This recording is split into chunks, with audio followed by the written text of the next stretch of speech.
You are listening to The Brian Craig Show podcast, broadcasting from sunny South Florida. Brian is joined by his wife and co-host, Kathy. Follow Brian on social media at BrianCraigShow.com. And now, Brian and Kathy. Welcome to the program, everyone. I'm Brian Craig, always joined by my wife and co-host, Kathy. All right, Twitter Files Part 6 is out. And this one's huge, huge, huge. We're going to go through the Twitter Files Part 6. All the Twitter Files have been bombshells. Parts 4 and 5, humongous bombshells, of course, clearing President Trump. And now Twitter Files Part 6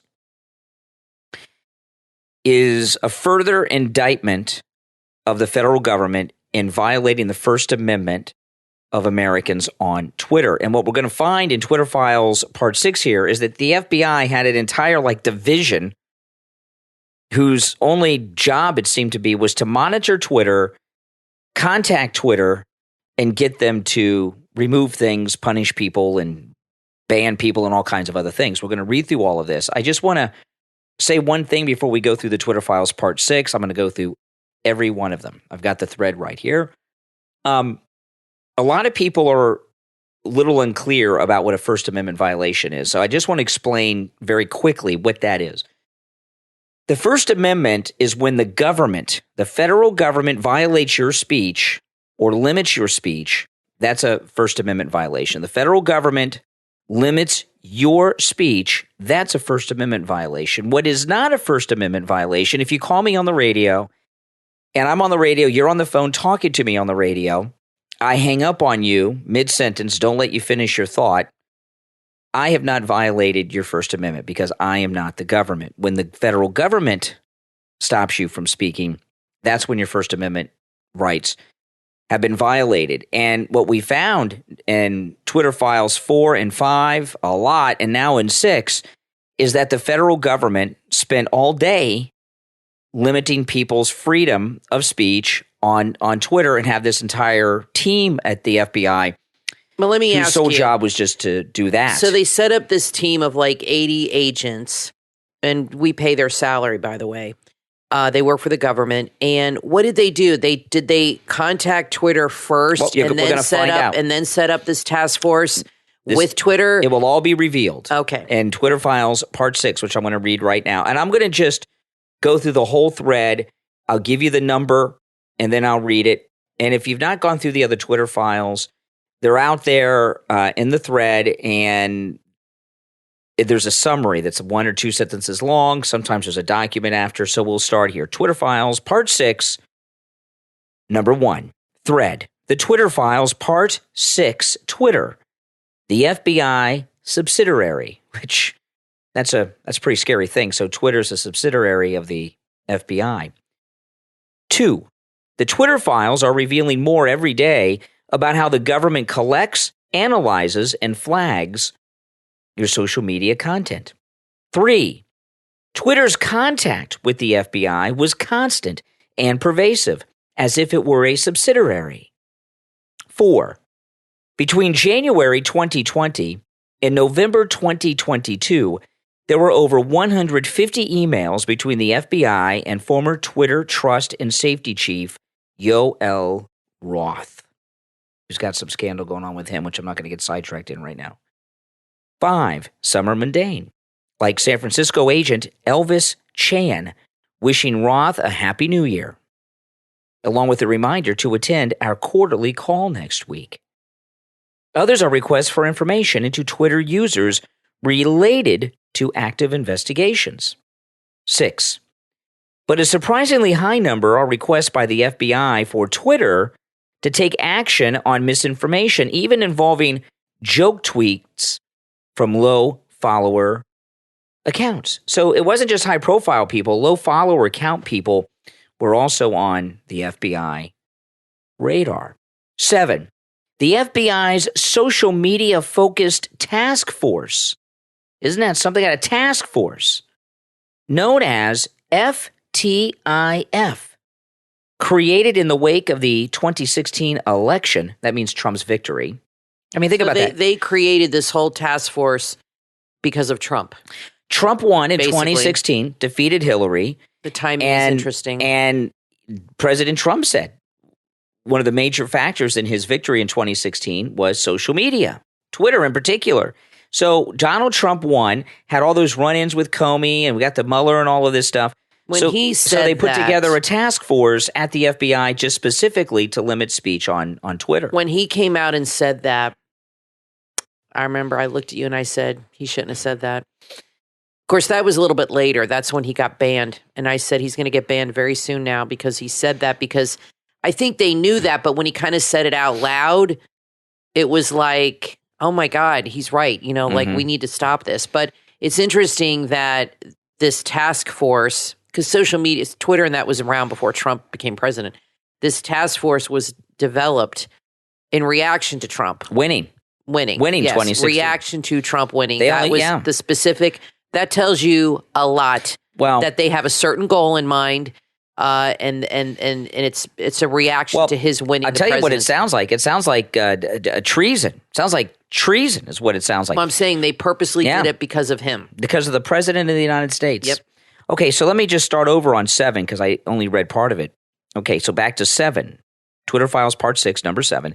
The FBI's social media-focused task force, known as FTIF, created in the wake of the 2016 election, swelled to 80 agents and corresponded with Twitter to identify alleged foreign influence and tampering of all kinds. 8. Federal intelligence and law enforcement reach into Twitter included the Department of Homeland Security. Imagine, Homeland Security was formed to protect the American homeland from terrorists in the aftermath of 9/11. Okay, so back to 8. Federal intelligence and law enforcement reach into Twitter included the Department of Homeland Security, which partnered with security contractors and think tanks to pressure Twitter to moderate content. 9. It's no secret the government analyzes bulk data for all sorts of purposes, everything from tracking terrorist suspects to making economic forecasts. 10.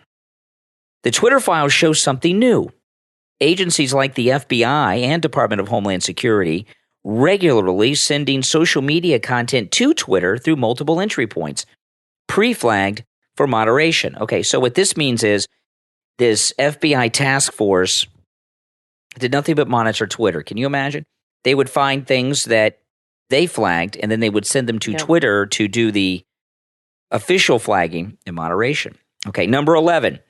What stands out is the sheer quantity of reports from the government. Some are from public hotlines. 12. An unanswered question. Do agencies like the FBI and Department of Homeland Security do in-house flagging work themselves or farm it out? Which means if they hired another company or an agency. Yeah, who else is involved in this? You have to prove to me that inside the effing government, you can do any kind of massive data or AI search, says one former intelligence officer. I mean, this is really amazing. Okay, so here's the next one, 13. I mean, I think people felt, we've talked about this, that there was some kind of involvement from the deep state in these suspensions and things, but I don't think people realized there was a whole task force, 80 agents, that only did this. Meanwhile, you have criminals running free and killers and, kidnappings and all this stuff, but you have 80 agents who should be out catching bad guys, spending all day and all night. Trump's the bad guy. Blocking Billy Baldwin off Twitter. But we haven't gotten to that one. Give me a break. So here's 13. We haven't gotten, Kathy, you're ahead of the thing here. Okay, here's 13. Hello, Twitter contacts. I'm always ahead. The master canine quality of the FBI's relationship to Twitter comes through in this November 2022 email, in which FBI San Francisco was notifying you it wants action on 4 accounts. And there's the names of these accounts listed there. Okay, number 14. Twitter personnel in that case went on to look for reasons to suspend all 4 accounts, including FROMMA, whose tweets are almost all jokes. And there's a sample of that here below, including his civic information. They wrote, 15. Just to show the FBI can be hyper-intrusive in both directions, they also asked Twitter to review a blue-leaning account for a different joke, except here it was even more obvious Then that, Claire Foster, PhD, who kids a lot. Then they have that. So there are people making jokes. The FBI task force is contacting Twitter to get rid of them. 16. Anyone who cannot discern obvious satire from reality has no place making decisions for others or working for the feds, said Claire Foster, PhD, when told about flagging. So she was just talking about flagging, and they wanted to flag her because she was talking about flagging. 17. Of the 6 accounts mentioned in the previous 2 emails, all but 2, Claire Foster, PhD, and From MA, were suspended. So they got these guys suspended. 18. In an internal email from November 5th, 2022, the FBI's National Election Command Post, which I never heard of before, which compiles and sends on complaints, sent the San Francisco FBI field office a long list of accounts that may warrant additional action. And then, of course, in the Twitter files here, they have the email. I mean, they have an email that has the accounts listed, and there's quite a few here, but one of them is Right Side Broadcasting, RSB Network on Twitter. And there's others here too, but Right Side Broadcasting is on the FBI radar, and they want action taken against them. 19, Agent Think Chan. of the people on the FBI's most wanted list and compare them to this. It's absurd. Agent Chan passed the list on to his Twitter folks. 20, Twitter then replied with its list of actions taken. No mercy is shown to actor Billy Baldwin, Alec Baldwin's brother Billy. They wanted him punished. I wonder why. And I guess they figured it would be too high profile because he's a Baldwin, he's very famous. But he must have done something, or he's a conservative Christian. He talks about that's Stephen Baldwin. Billy Baldwin's married to China Phillips. That's right, Billy Baldwin. I don't know. That's a good question. Yeah. Stephen Phillips. I mean Stephen. You're right. I got my Baldwins mixed up. Yeah, you're right. They Billy suspended Baldwin. James Woods. Yeah. Okay. A couple times. So back to this. Okay. So 21. That's right. I gotten Billy and Stephen. Yeah. Billy confused. is the dark-haired from Backdraft. Yeah. Okay. 21. Many of the above accounts were satirical in nature. Nearly all, with the exceptions of Baldwin and Right Side Broadcasting, were relatively low engagement, and some were suspended. Most with a generic thanks Twitter letter. So the high-profile ones they didn't suspend because they have platforms and can gripe about it, I guess so. But the people that don't, they left alone. 22. When told of the FBI flagging, Lexi Tola replied, "My thoughts initially include 1. Seems like prima facie First Amendment violation. 2. Holy cow, me? An account with the reach of an amoeba? 3. What else are they looking at?" Yeah, good question. 23. "I can't believe the FBI is policing jokes on Twitter. That's crazy," said Tiberius 444, because they were on the list too. Tiberius 444. 24.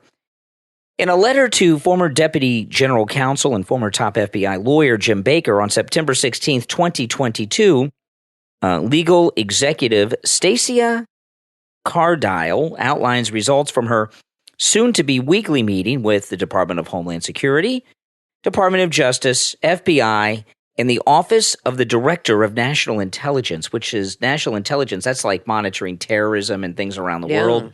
And now it's monitoring average American citizens. Billy Baldwin and Right Side Broadcast. Exactly. 25. The Twitter executive writes, she explicitly asked if there were impediments to the sharing of classified information with industry. The answer? FBI was adamant no impediments to sharing exist. 26. This passage underscores the unique one big happy family vibe between Twitter and the FBI. With what other firm would the FBI agree to no impediments to classified information? So there's like classified information, the classifying things being shared. 27. At the bottom of that letter, she lists a series of escalations apparently raised at the meeting, which were already handled. 28. About one, she writes, flagged a specific tweet on Illinois use of modems. They do use tech in limited circumstances. 29. Another internal letter from January 2021. Twitter execs processing an FBI list of possible content tweets that have violated the Twitter terms of service. 30. Here, too, most tweets contain the same "get out there and vote" trope and had low engagement. This is what the FBI spends its time on. In this March 2021 email, an FBI liaison thanks a senior Twitter executive for the chance to speak to you and the team, then delivers a packet of products, and then they have the email. This is a place where maybe we've always been in this country. Mm-hmm. I was talking on the radio yesterday that I found that I did not know this until this ended not long after the Second World War, because telegrams went out. But in the days of telegrams, the government monitored all telegrams that were being sent. And there were only a handful of major national telegram companies. I don't know how many, 5, 6, 4, I don't know. Yeah, they did that. This is what they do in prison. They monitor their email, their letters going in and out. So the monitoring of information is not new. No. I just think this is the first time we've really been made aware of it, that we have Big Brother not only monitoring us, but Big Brother has a task force that is spending all day, every day, monitoring people. And there's a lot of information. Like, for example, the people that are on the list that the FBI want off Twitter, like Right Side Broadcasting.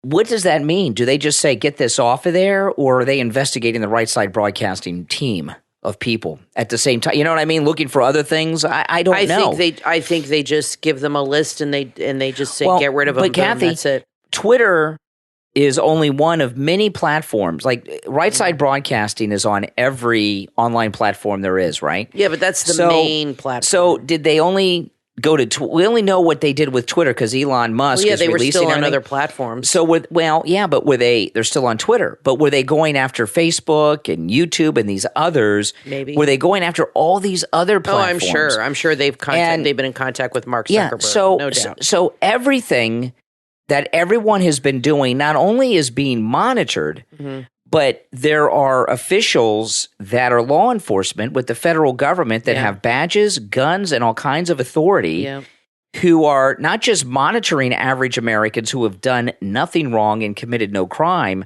They're punishing people in secret because they just don't like their politics. Right. Exactly. Yeah. That's what's going on. And the X-Files, remember Mulder and Scully were FBI agents, and they were always talking about who the secret government was. And it seems the secret government is the FBI. Yeah. They're running the whole show.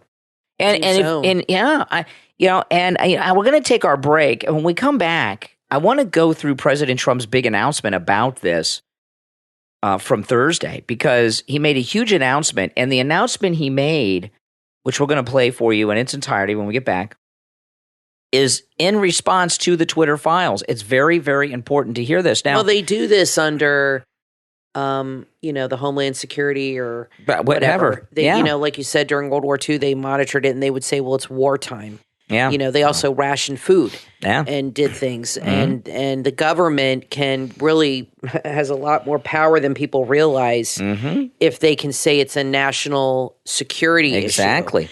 And that's why they label people certain things, because it's very useful to them. If they can label you a certain thing and put you in that box, you're done. Then they can justify what they're doing. So nobody's probably going to get in trouble for this. I don't know if there's going to be lawsuits I don't agree with or anything. You at all. There's going to be people in a lot of trouble. Maybe there'll be lawsuits over something like this. A lot of trouble is going to happen, Kathy, because the Republicans are taking over the House in a few weeks. But if they say they did it under the guise well, they haven't said that yet. Homeland Security, under that umbrella, then how can they say, they'll just say, okay, no problem. No. That's not what happened here. And there's no warrants or FISA warrants or anything. Yeah. They just were really what they were doing was using their authority and credentials to intimidate. To silence conservatives. People. Well, but anybody supporting Trump, basically, is what it was. It was all about Trump. It started with Trump. No, and it was all about. It's Trump. More than that. It's more than that. They were used. They didn't. I don't hear anything in these files about warrants or anything. They were using their badges, the authority that they have with the federal government, to intimidate people at Twitter to play ball with them. And it seems like there were people at Twitter that weren't comfortable That's with right. this. But like you said before, what are you going to do when the feds come in and you own a business and they come in and tell you, do this, It's do scary. that? You're not going to tell them no. Now, I want to take a moment to thank our Patreon supporters for their support of the program. Thank you so much to all of our Patreon supporters. And if you would like to become a Patreon supporter, there's a link in the episode description, as well as a direct link on my website, BrianCraigShow.com. And our top Patreon supporters get a live on-air thank you shout-out on each and every podcast episode. So the names you will hear now are our top Patreon supporters. I want to thank Andrew and Connie, Christine, Gary, ETW, Chuck, D, Pamela, Rick, Nick, Wesley, Macho, and Rome, Wisconsin. Thank you so much, guys. Those are our top Patreon supporters. Okay, we're going to take our break. When we get back, we're going to play President Trump's huge announcement from the end of the week, and he addresses the Twitter files. We'll be right back. Diamonds are certainly beautiful, but very expensive. You may not be able to afford diamonds, but you can afford the look with moissanite. Moissanite is a naturally occurring crystal that looks just like diamonds. Jewelry made from this mineral is stunning and very affordable. The Etsy shop, Moissanite Rings Co., that's all one word, on Etsy.com, sells handcrafted, amazing rings, earrings, bracelets, and much more. Shop their diamond wedding and engagement rings and bands. No one will know they are not real diamonds. You deserve better, economical, eco-friendly, and conflict-free fine moissanite diamond jewelry. Available at Moissanite Rings Co. on Etsy. That's all one word on Etsy.com. Buy any ring above $100 and you'll get a matching band for just $1. Perfect for yourself or as a gift. Moissanite Rings Co. on Etsy.com. Start shopping right now. Want to know where all the bodies are buried? Author Robert Allen Miltenberg holds the key to that question in his book, Pool Boy to the Mob, Everybody Out of the Pool. Author Robert Allen Miltenberg holds the key to that question in his book, Pool Boy to the Mob. Welcome to Mob-Ammy Beach. This book is a fictionalized account of Miltenberg working at a mob-owned Miami Beach hotel in the 70s. If you're a fan of The Godfather, Goodfellas, or The Sopranos, you will love this story that's full of colorful characters and wisecracking wise guys. It's a story with everything from Playboy bunnies and weaponized parrots to shattering the glass ceiling and getting away with murder, all in paradise. This is a wise guy tale you've never heard. Surrounded by pools, the trick for Bobby Moskowitz was not slipping in the one thicker than water. Bobby lived to tell the tales, and now you can read all about it. The funniest mob novel since Jimmy Breslin's The Gang That Couldn't Shoot Straight. Pool Boy to the Mob, Everybody Out of the Pool. From author Robert Allen Miltenberg, available on Amazon. Order your copy right now. 5527, runway 8 kilo, you're clear for takeoff. Do you want to get your kids a toy they'll really love? The Kids Thrill Kids Airplane toy on Amazon is an exciting airplane ready for takeoff. Let your children transform into pilots and experience a fun playtime with the Kids Thrill Kids Airplane toy. It's perfect for kids of all ages who love airplanes. This toy promotes fun and engaging playtime as well as a creative imagination. The bright colors and wheels will help your children visualize the airplane's toy action like a real pilot. And with lights and sound, allow your child to learn motor skills and help them develop their creativity to stimulate their brain development. It makes a great gift, and the fun doesn't stop there either. Kids Thrill on Amazon have a lot of other toys too, including fun and educational toys for babies, toddlers, and children of all ages, including stacking cups, baby toys, toy trucks like their fire trucks, garbage truck, and construction trucks. The prices at Kids Thrill have huge discounts for the holiday season going on right now. Kids Thrill take great pride in their customer service and the quality of their toys. So what are you waiting for? Go to Amazon.com right now and search Kids Thrill for endless hours of fun for your kids. Kids Thrill on Amazon. Start shopping right now. If you're looking for stocking stuffers for your kids this holiday season, there's a fun novelty gift you'll want to check out. The 4Well Fun Toss Hoop is a gift your kids will use all year round. You can add fun to any meal with the 4Well Fun Toss Hoop. It's a mini basketball hoop that fits on the rim of any mug, bowl, or cup. Make breakfast fun. Your kids will love shooting hoops with their morning cereal or crackers in their soup. It's the perfect gift for everyone. Grab one for your kids, grandkids, or even Secret Santa exchanges. You'll be the holiday MVP. Give the joy of making every meal game time. time with the 4Well Fun Toss Hoop. Order yours online right now at funtoshoop.com. Use the discount code radio for 10% off your purchase. Visit funtoshoop.com and order your 4Well Fun Toss Hoop. You are listening to the Brian Craig Show podcast, broadcasting from sunny South Florida. Brian is joined by his wife and co-host, Kathy. Follow Brian on social media at briancraigshow.com. And now, Brian and Kathy. Welcome back, everyone. I'm Brian Craig, always joined by my wife and co-host, Kathy. So I want to get into Trump's big announcement now. I'm going to play this for you. This was his announcement on Thursday. It's not the NFT announcement. That was not the announcement. He made an announcement about free speech, and it's in direct response to everything that we've learned so far from the Twitter files, and it's amazing. So let's go through this. This is President Trump's big announcement and his response to the Twitter files. If we don't have free speech, then we just don't have a free country. It's as simple as that. If this most fundamental right is allowed to perish, then the rest of our rights and liberties will topple, just like dominoes, one by one. They'll go down. That's why today I'm announcing my plan to shatter the left-wing censorship regime and to reclaim the right to free speech for all Americans. And reclaim is a very important word in this case because they've taken it away. In recent weeks, bombshell reports have confirmed that a sinister group of deep state bureaucrats, Silicon Valley tyrants, left-wing activists, and depraved corporate news media have been conspiring to manipulate and silence the American people.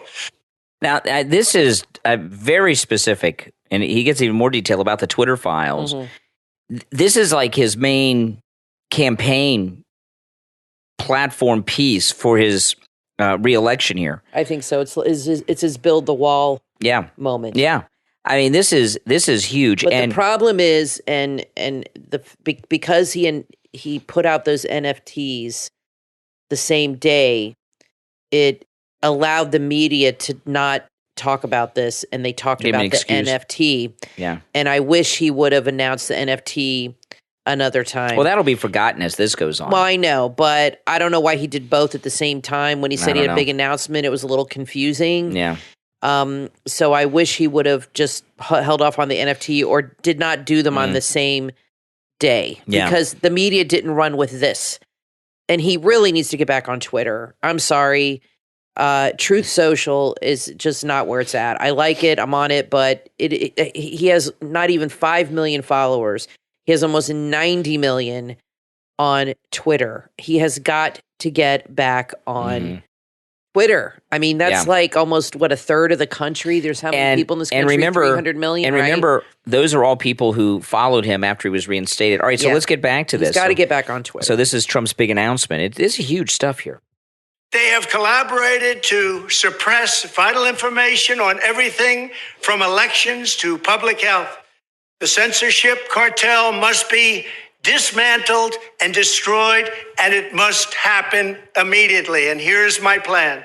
First, within hours of my inauguration, I will sign an executive order banning any federal department or agency from colluding with any organization, business, or person to censor, limit, categorize, or impede the lawful speech of American citizens. I will then ban federal money from being used to label domestic speech as mis or disinformation. Okay, that's a big thing. By the way, this whole announcement should have been posted to his Twitter. You're right, with almost 90 million people. It should have been. I mean, I don't understand that. I know people say contractually. I don't know, but no one really knows the answer to that. No, but he would reach. But this last part, the media could not ignore it. Then this last part he's talking about, though, that the government labeling things misinformation and disinformation. That's right out of George Orwell's 1984. The government should not be in the business of labeling things misinformation or disinformation that are put out there by American citizens. And I will begin the process of identifying and firing every federal bureaucrat who has engaged in domestic censorship directly or indirectly, whether they are the Department of Homeland Security, the Department of Health, Human Services, the FBI, the DOJ, no matter who they are. Second, I will order the Department of Justice to investigate all parties involved in the new online censorship regime, which is absolutely destructive and terrible, and to aggressively prosecute any and all crimes identified. These include possible violations of federal civil rights law, campaign finance laws, federal election law, securities law, and antitrust laws, the Hatch Act, and a host of other potential criminal, civil, regulatory, and constitutional offenses. To assist in these efforts, I am urging House Republicans to immediately send preservation letters, and we have to do this right now, to the Biden administration, the Biden campaign, and every Silicon Valley tech giant, ordering them not to destroy evidence of censorship. Okay. Now, that's a big one because I tell you, Trump's always thinking ahead. Yeah. Because Elon Musk has all these documents that's being released. He knows that there's similar documents with all the other platforms, and they're probably purging their systems as we speak because they don't want them to I'm come sure public. they are. Yeah. I'm sure they are. Third, upon my inauguration as president, I will ask Congress to send a bill to my desk revising Section 230 to get big online platforms out of censorship business. From now on, digital platforms should only qualify for immunity protection under Section 230 if they meet high standards of neutrality, transparency, fairness, and non-discrimination.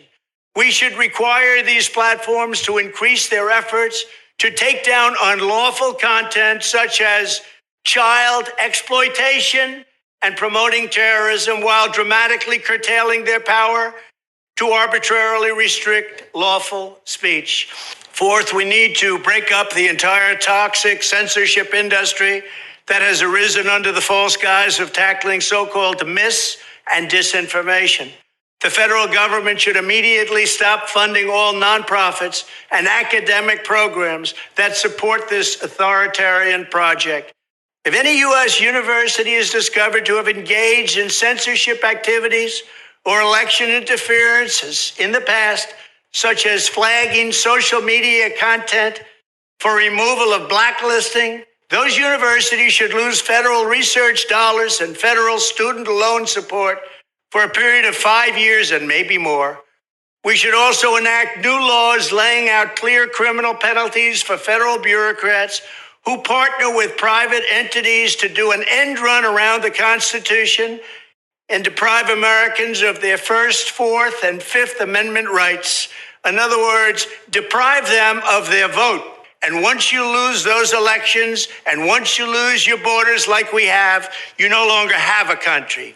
Furthermore, to confront the problems of major platforms being infiltrated by legions of former deep staters and intelligence officials, there should be a 7-year calling off period before any employee of the FBI, CIA, NSA, DNI, DHS, or DOD is allowed to take a job at a company possessing vast quantities of U.S. user data. Okay.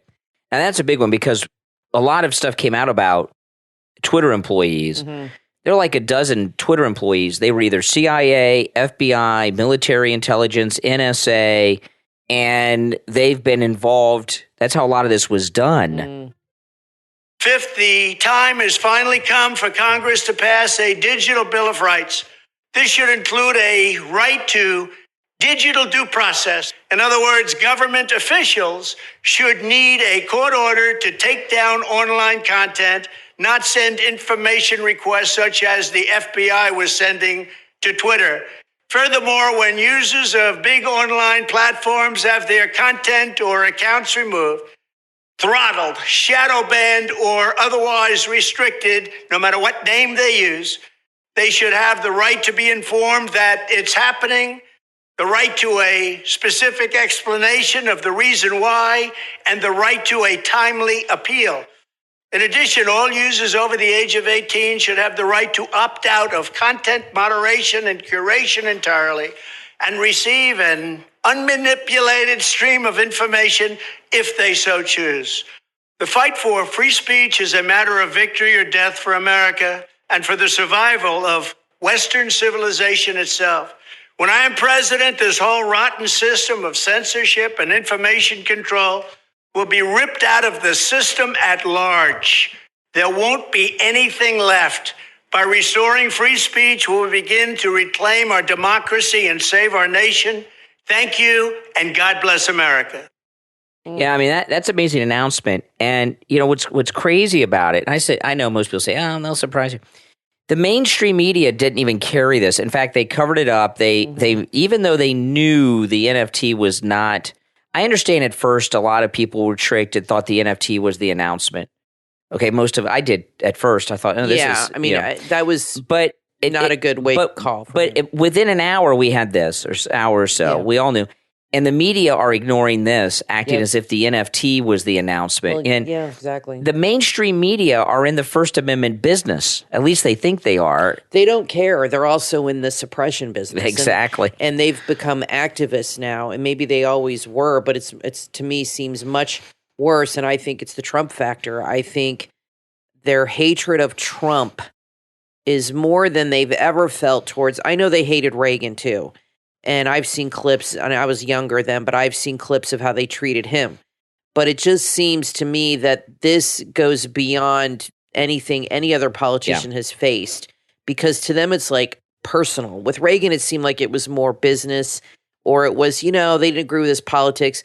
But this just goes beyond that, in my opinion. It's like deep-seated anger, hatred, bitterness, rage. Yeah. And I think he has triggered so much. I'm not blaming him, but I think him just being in politics has triggered so much of this. Like we said, this whole task force, if he had never been president, I don't think that would even have happened. He was the catalyst for so much of this. And they have such hatred and disdain, not only for him, but for people who voted for him, for MAGA, for his supporters still to this day. They think we're dangerous. Domestic terrorists. We're losers. Yeah. They think we need to be shut up and silenced and put away in a box and never heard from again. I mean, I've seen celebrities who have said, I don't want anybody who supports Trump to come to my movies. That's insane to me, or to support me in any way, shape, or form, or anything like that.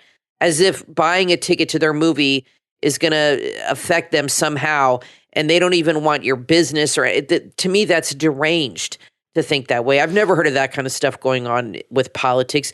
It is seeped into every aspect of our culture, this hatred of Trump. You see it on TV, you hear it in music. It's everywhere. It's everywhere. Now it's in schools. All of this is a result. It's the cause and effect, the Trump effect. And I think he said a lot here. There's a lot of information that could have been talked about for weeks and weeks and weeks. The problem, but they're ignoring it. And the problem with him not being on Twitter is when he's on Twitter and there's almost 90 million people, which is almost a third of the country, following him, those tweets get retweeted, reposted. There's hundreds of thousands of responses, good and bad. It gets a dialogue going, and the media is forced to talk about it because everybody's talking about it. When he does it on Truth, he's only talking to 5 million people. That's not very many in the grand scheme of things. And that agree with him already. Yeah. And it's easy to ignore. So whatever's going on with Truth or whatever is happening, he needs to take care of that and get back on before he really kicks his campaign off. I agree. Yeah. To me, that is absolutely think about it. Critical because they cannot ignore him on Twitter. I'm sorry. If he took that video and posted it on Twitter, exactly, more people would see it than would see it on the mainstream media. Around the whole world. Yeah. It would be retweeted, reposted. People would be commenting. It'd be huge. It would be huge. It would get hundreds of millions of views. Yeah. And it's what everyone in the world would be talking about. And because it's not he didn't post it on Twitter, and maybe he can't contractually, but when people sign contracts like Donald Trump, okay, when someone signs a contract like Donald Trump, they always have outs. Yeah. The contracts always benefit them in some way where they can do things. He's got to find a way where he can get back on Twitter because the media have frozen him out. They're not going to cover anything, even something important like this. He's got to be on Twitter to get it out. And if it's a matter of pride, It's not that, no. If it is, he's got to swallow a little pride and get back on the platform. It's crucial. All right, now listen, we're going to take our last break. When we get back, there's more to share. Don't go anywhere. I'm Brian, always joined by my wife and co-host Kathy. Back after this. Are you looking for a book about real lives and real people? A book that will make you laugh, cry, and laugh again? Then order your copy of The Adventures of Harley, Not Davidson, from author Harley Angel, available on Audible, narrated by James Pryor. The Adventures of Harley, Not Davidson is a memoir that's filled with fun, danger, motorcycle gangs, and even a first kiss. Join Harley on his adventure and experience all the things he's been through in his 50 years, living between motorcycle gangs, violence, as well as his first crush, and being a witness to something he wishes he never would have seen. The Adventures of Harley, Not Davidson, from author Harley Angel, is available on Audible, narrated by James Pryor. It is perfect to listen to on your way to or home from work. Order your copy right now. What would you do if you woke up in a place that was heavily alien and you had no idea how you got there? In the book from author M.K. Hussein, Fabric, Day One, Origins Unknown, available on Amazon, meet Max, who wakes up suddenly to find he's prisoner in a maximum security facility. He doesn't remember much, not even his name or why he's been detained. Somehow, he manages to escape the wretched place only to discover something far worse. The world is not how he remembers it before he had awakened. The past, present, and future have somehow collided into one. Nothing is the same as it was before. Trapped on this new world, he finds out he only has 3 days to live and only 3 days to find a cure. He has to walk through a mystical door that has only room for one. The only problem is he's not the only prisoner on the planet. What happens next? Find out when you read Fabric, Day One, Origins Unknown, from author M.K. Hussein, available on Amazon in Kindle and paperback. From author Douglas Hurley comes your next must-read book, No Solace in Death, a hard-boiled detective novel available on Amazon. Meet private detective Benjamin Thomas. He's hired to find Beatrice, a woman with a troubled past, a smarmy ex-husband, a cunning insurance salesman, a landlord with knuckle dusters, and a psychiatrist with links to MK Ultra. They all seem to have played a part in her disappearance. Ben follows a trail of dead bodies down a rabbit hole where he uncovers a sinister plot, certain to change America's future. His final showdown against the conspirators not only has him facing death, but the loss of his soul. What happens next? Find out when you read No Solace in Death, a hard-boiled detective novel from author Douglas Hurley, available on Amazon in Kindle and paperback. Order your copy right now. Do you know someone who's living with a dementia-related illness? Are you a relative, a caregiver, a friend? Are the ever-changing behaviors and emotions that go along with dementia a challenge for you? The book from author Heidi Dalton, Reflections of Hope, a devotional journal for those loving someone with dementia, was written just for you. Reflections of Hope is a comforting friend for your journey, written with authenticity, compassion, and grace for the caregiver by someone who has been there. You are not alone. This is a great resource for personal use, support groups, and church groups. Available in both ebook and paperback. Reflections of Hope, a devotional journal for those loving someone with dementia, from author Heidi Dalton. Available on Amazon, BarnesandNoble.com, Books A Million, and the author's website, HeidiDalton.com. You are listening to The Brian Craig Show podcast, broadcasting from sunny South Florida. Brian is joined by his wife and co-host, Kathy. Follow Brian on social media at BrianCraigShow.com. And now, Brian and Kathy. Welcome back, everyone. I'm Brian, always joined by my wife and co-host Kathy. So they released a whole bunch of JFK files and thousands of pages, and didn't seem to be a lot new, but Bobby Kennedy Jr. Let me ask you this before you get into that. Do you think they released those to get people talking about that instead of the Twitter release? I mean, that seems kind of like weird timing there. They're always releasing Kennedy files. They never seem to have much. But Bobby Kennedy Jr., Bobby Kennedy's son, he's been talking a lot about the Kennedy assassination and of both President Kennedy and his dad, and makes a lot of good points. I just want to read this little bit of a transcript. He was on Tucker last night, and I'll share this and then some things that I heard Robert Kennedy say recently about the assassinations of President Kennedy and Bobby Kennedy. Okay, now Tucker Carlson said this. This is a quote from Tucker Carlson from his show last night. We spoke to someone who has access to these still hidden CIA documents, ones that have not been released. The person is deeply familiar with what they contain. We asked this person directly, did the CIA have a hand in the murder of John F. Kennedy, an American president? And here's the reply we received verbatim. Quote, the answer is yes, I believe they were involved. It's a whole different country from what we thought it was. It's all fake, unquote. Fox News host Tucker Carlson gives his take on a source saying the CIA was involved in the JFK assassination. On Friday, Robert F. Kennedy Jr., that's Bobby Kennedy's son, responded to the Tucker Carlson report. Not only was Robert's uncle assassinated, but his father was also assassinated while running for president, right? Everybody knows this. Robert F. Kennedy Jr. says this, the most courageous newscast in 60 years, the CIA's murder of my uncle was a successful coup from which democracy has never recovered. The most courageous newscast in 60 years, the CIA's murder of my uncle was a successful coup. And that's that. Okay.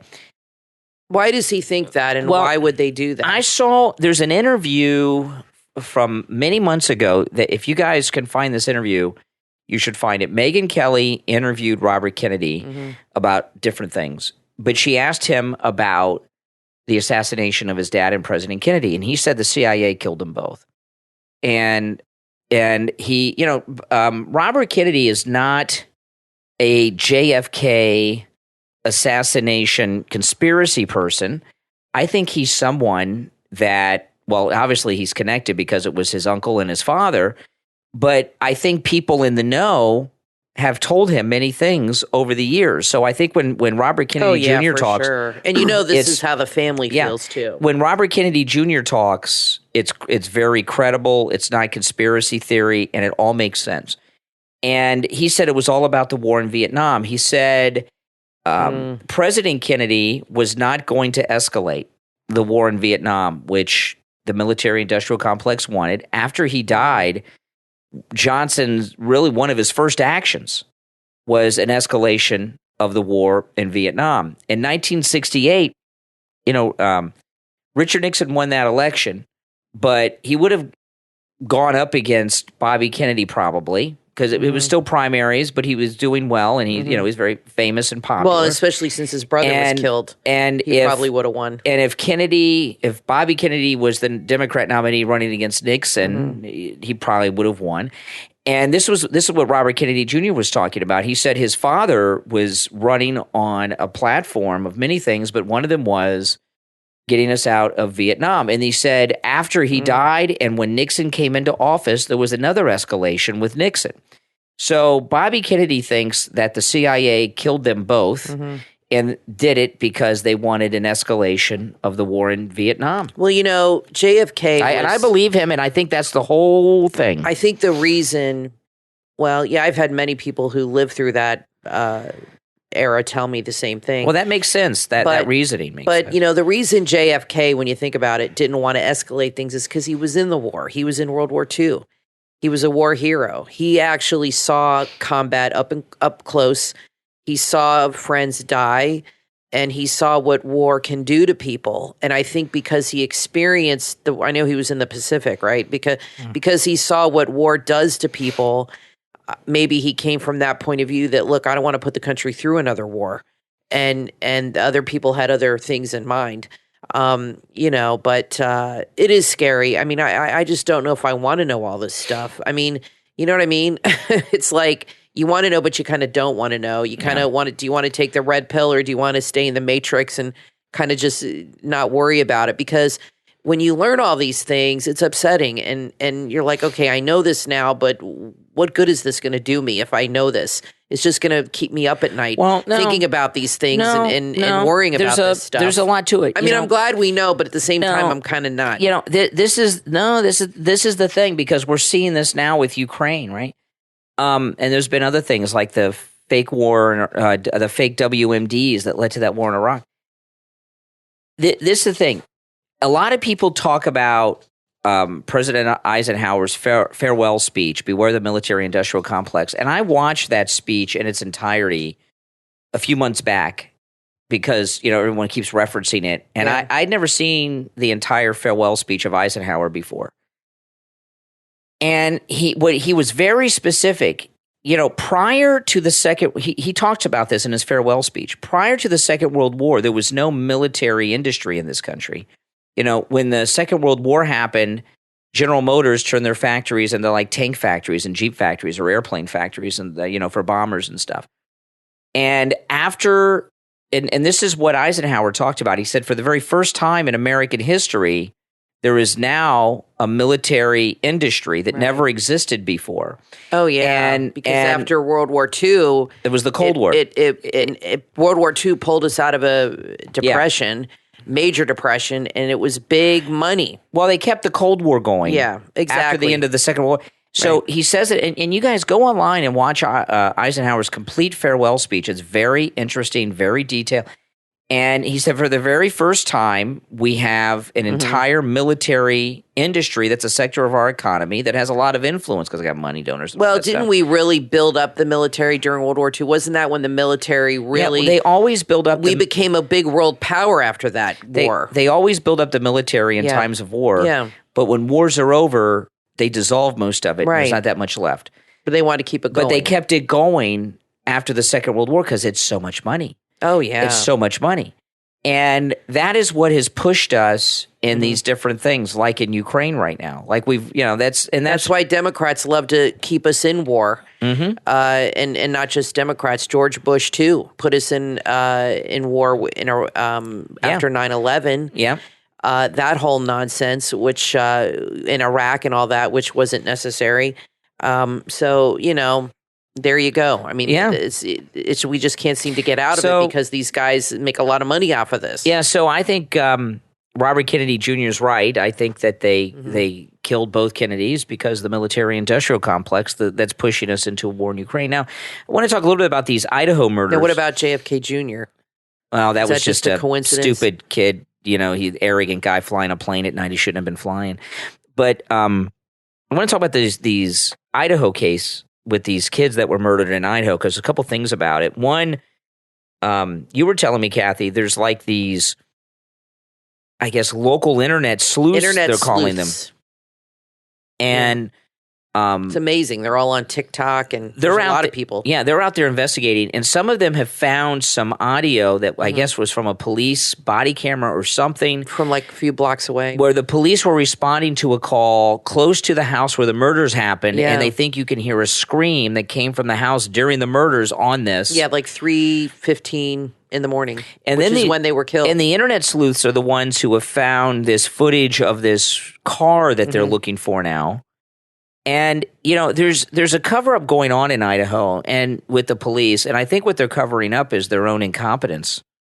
Well, it's amazing that these internet sleuths, and I'm not sure how they're getting this information, how maybe somebody who works at the police department releases it online, and then other people have access. Like, somebody released camera footage, there's cameras everywhere, of a white car, and it must have been released from somebody who lived near this house, and they uploaded it. And then the internet sleuths pointed it out. Well, the police didn't even have this car on their radar. Now they're trying to find the owner of this car because of the internet sleuths that pointed it out to them. And then, like you said, they uploaded the body cam footage, or somebody that worked there, somebody put it online, and people were watching it. And it's a bunch of kids who were drinking underage that are being given a citation by the police. And it's the body cam footage. It's about a block or two away. And they say, now, I can't seem to find the video. I want to watch it. They seem to say that you hear a scream from a girl while they're talking to these kids at 3:12 or 3:18 in the morning, which is when they were murdered, between 3 and 4 a.m. So that would be significant right there. And these are things that are being, like, the police had access to this body cam footage, but they didn't pick up on the fact that there was a scream in the background. And the internet sleuths are the ones who are uncovering all of this. This has happened with other cases in the past with these people. If you go on TikTok, you see a lot of these people, And it's really, at first, they were threatening these people, saying that if they impede the investigation, they're going to get in trouble. They're actually helping the investigation.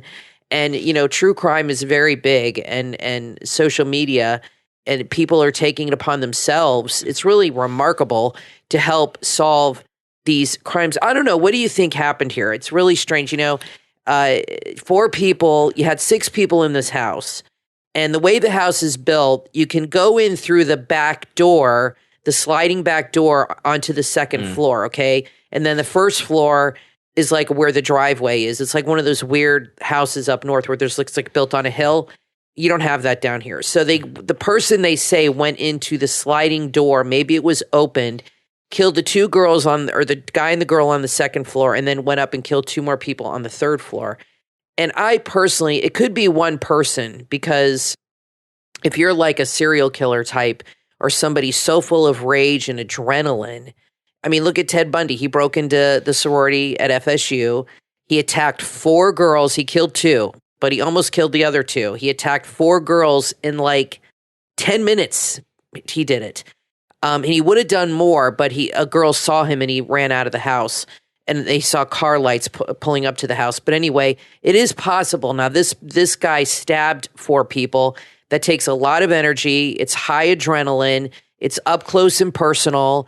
So I don't know if it's somebody that knew them. Well, there's a suspect I doubt now. that. Okay. I think it's like a serial killer type. There's a but I could be wrong. No, there's a suspect. We don't have a name yet, but this is... This article here, Kaylee, she's one of the girls murdered. She's the one that they always show the pictures in the bikinis of on the news, and which is really kind of twisted that they keep showing bikinis.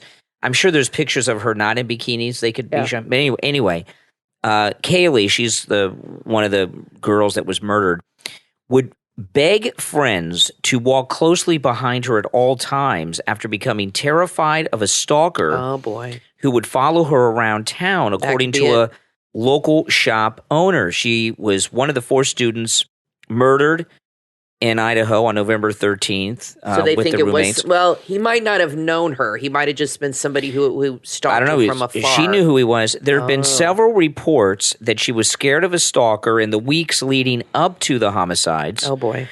Something the Moscow police have denied knowledge of. There you go. See, and look, even in this story, they got a picture of her in the bikini. Yeah. Which is kind of twist. I mean, come on. But a vape shop manager now claims he discussed the stalker with her. 3 weeks with her friend. Her friend and her went into this vape shop and talked to this guy, the shop manager at the vape shop. And he said he talked to both murdered girls 3 weeks before they were murdered in their beds. He told News Nation Kaylee and Maddie would both come in here. They always had a smile on their face. They were the light of the world. They always came in with a group of 4 or 5 girls at most. All the time they would come in together. Yeah, they were very happy-go-lucky. I made a joke about them coming in together, and it was nice to see that they were trying to stay safe. Maddie then said, we had a friend of ours be stalked, which is why we travel in a group. She was motioning to Kaylee as she said it. It seemed as though they were all trying to keep Kaylee safe and be there for her as friends. This was 3 weeks before the murder. Her family have said they were not aware of any stalker, despite the manager claiming it was something she had tons of issues with.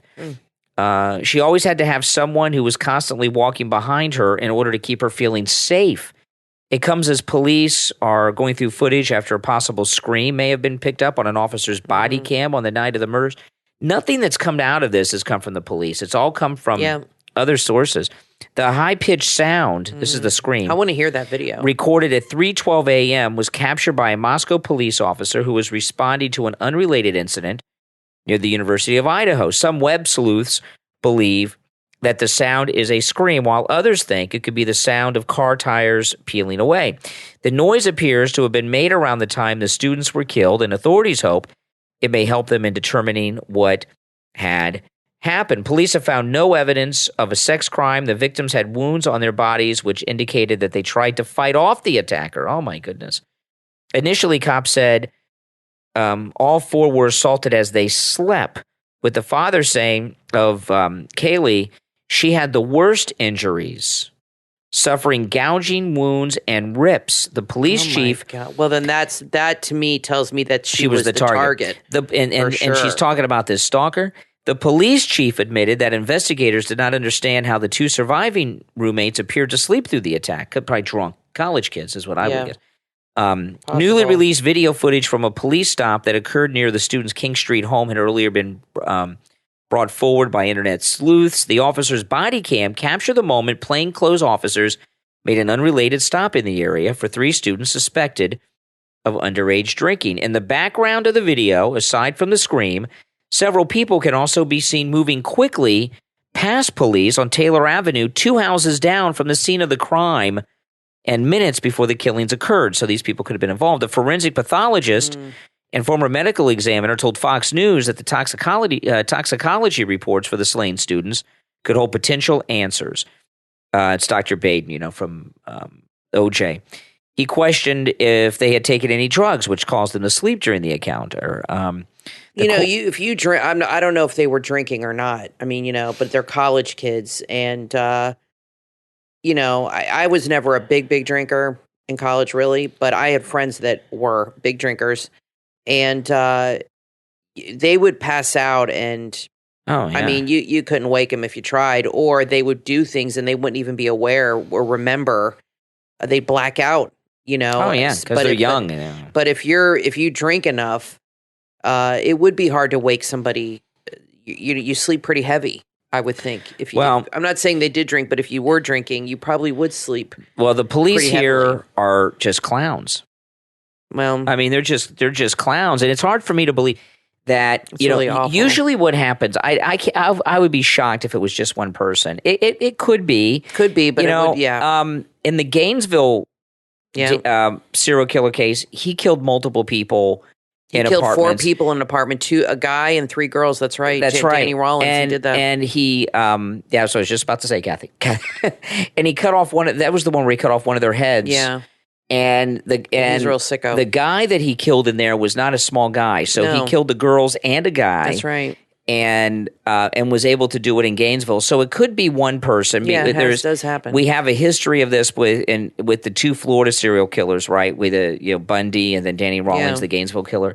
So it is possible. Yeah. But usually how people like this are caught is if they have multiple people, one of them talks or tells somebody or something. So I don't know if it's multiple people, if it's just one person. It's hard to know. It's tough because when you have a college town and they probably had a lot of friends and the one guy was in a fraternity that got killed, there's so many people, and apparently the crime scene sometimes crime scenes can be too bloody and too messy, and it makes it complicated to find evidence. Yeah. If the scene is too messy and everything's displaced and apparently there was blood oozing out of the window, for God's sakes. I mean, it was bad. When they had the Gainesville killer, and those of you that don't remember, there was a serial killer. His name was Danny Rollins. We came to learn when he was caught. And he was killing kids at the University of Florida. And this was like around 1990-ish. Yeah, I was at FSU at the time. And the police not only were active, they had suspects. There was one guy. They caught him quick. There was one guy that they thought was the guy that lived with his grandmother. He wasn't the guy. But the police were very actively involved with suspects and with information. Yeah, they caught him right away. And what's going on in this case, none of it's coming from the police. It's coming from the parents of the victims, internet sleuths, and things like this. I mean, it's not. I've never seen a high-profile case like this where the police were just clowns. They're under so much pressure, and especially with social media. Now, you said the FBI was brought in. Maybe they should take some people from the Twitter task force to get involved and do something useful. But, they obviously probably have federal help here, and they have all the resources available to them and the top technology available. But, I don't know how they process these things or process crime scenes. But, it's really sad. I just pray they get some justice for these. Everybody just wants to know what happened. Who did it. I've heard some stories of kids leaving, but I would think that university would be shut down. Who would have their child anywhere near that place? I think I wouldn't. But the fact is, now with Danny Rollins, The Gainesville killer. He killed different people in a very short period of time, so you knew he wasn't targeting a certain person. There were multiple people in different apartments that didn't even know each other that were attacked. So they knew right away they had a serial killer on their hands. This guy, I think they really believe it's somebody who knew the people and was targeting one of the girls. Yeah. So I think the people there feel the kids aren't as in much danger because he was only after this one specific person. But let me tell you, if you're going to go kill 4 people, you'll kill again. You're a killer. And I mean, if it was one person, it is possible. Like I said, it would take a ton of adrenaline and energy to do that, especially the way you kill them with a knife up close and them fighting you off. It's crazy. Well, what I'm curious about is this thing with the vape shop guy. Okay, so she wouldn't. This Kaylee girl that was murdered, she would go around with her posse of girls because of a stalker. Well, this is what he says. I believe him. I believe it. It's pretty detailed. I don't know. People that interject themselves into these things, you never know. But obviously, she would have told her best friend who was killed everything, so she would know. But these other girls that were in the pack at the vape shop, who were they? They interviewed them? Exactly. The police need to talk to them about this stalker, because if they were in her circle, in her pack of, girls travel in packs a lot of times, they may have an idea who the guy is or a description of the guy. I wonder or if something. Nancy Grace has done anything on Fox Nation about this. Fox, all they've done is I've seen send Lawrence Jones out there and do nothing. I don't understand why the media, they're covering this story, but I don't see the media out there with investigative journalists really getting into it. Because there are no investigative journalists anymore. Not. They wait for it to be on TikTok not. Or Twitter, and then they report on it. I mean, that's why you have citizen journalists, these social media sleuths that are actually finding the evidence, and that's what the journalists are waiting for, I guess, instead of going and finding it themselves. Yeah. But it's a fascinating, horrible story, and everybody just wants to know what happened. Get this resolved. Just to finish up on it, what the problem is you have with the police, often you have government workers, and government workers attract incompetence. Okay. And that's a lot of what's going on. So Kathy and I we just paused and listened to the body camera footage where people said they may hear a scream. I put it in your Facebook group. Yeah, and we've listened to it, I don't know, 5, 6, 7 times, and we don't hear anything like that. Now, in the beginning, it's a little over a minute, and a police officer is talking to 3 young men who are drinking underage. And you do hear in the background a girl saying, "I said stop," like she's yelling at somebody. But that's not what they're talking about, apparently, because the victims were sleeping. Yeah, they were inside the house. So we listened to it multiple times. I put it in Brian's Facebook group because it took us a while to find the video. So if you go to Brian Craig in the Facebook, the Brian Craig Show, and join our group, you can hear it. I did not hear any sound. They said some people hear it, some people don't. I guess I don't have that kind of hearing. But I did not hear anything that sounded like any kind of tire screeching or faint scream or anything. And the police, in fact, have said that this is just a rumor going around, that it's not, but it is in the New York Post. So it's in a lot of places. Yeah. So listen, leave a comment if you think you can hear it. And if you hear it, please put the timestamp when you hear it. Okay. If you hear it on the video in the group, tell us exactly how many seconds in you hear it, and we'll listen to it again, because I could not hear it. Well, listen, we're all out of time, but thanks everyone for tuning in. I'm Brian Craig, always joined by my wife and co-host Kathy. We will talk to you next time. If you're looking for stocking stuffers for your kids this holiday season, there's a fun novelty gift you'll want to check out. The 4Well Fun Toss Hoop is a gift your kids will use all year round. You can add fun to any meal with the 4Well Fun Toss Hoop. It's a mini basketball hoop that fits on the rim of any mug, bowl, or cup. Make breakfast fun. Your kids will love shooting hoops with their morning cereal or crackers in their soup. It's the perfect gift for everyone. Grab one for your kids, grandkids, or even Secret Santa exchanges. You'll be the holiday MVP. Give the joy of making every meal game time with the 4Well Fun Toss Hoop. Order yours online right now at funtosshoop.com. Use the discount code radio for 10% off your purchase. Visit funtosshoop.com and order your 4Well Fun Toss Hoop.